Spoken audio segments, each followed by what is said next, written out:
Hey guys, what's up? It's Marco here from Image One Camera and Video, and today I'm going to show you how to transfer an image from your camera that you've taken with your Sony camera to your smartphone. Stay tuned. First thing you'd want to do to make sure that you download the Imaging Edge mobile app from your iPhone or Android device. In this case, we're using an iPhone. You can add it and open up your camera and then go over to the Wireless tab where you will see an option that says Send to Phone. Press on that option, then press Select this device because again, we want to send a picture from your Sony camera to your phone.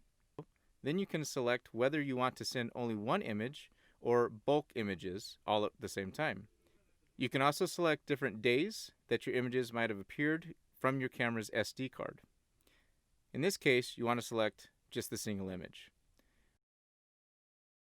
Once the information pops up on the camera, the next thing you're going to do is press the Connect New Camera button. If this is the first time you're doing this, you'll see that. Afterwards, it won't appear. Now once you get to this step, you have several different options to connect your camera to your phone. One option is the QR code feature, SSID, and password, or in this case, in today's tutorial, we're going to be using the NFC reader option. As you can see, your phone will be ready to connect to your camera. Bring it close enough to the camera and the NFC reader chip on the camera will usually light up. Once connected, your phone will automatically copy a version of the photo in the camera ready for you to send, edit, or post on any social media of your choice. That's it for now, folks. Have a great day.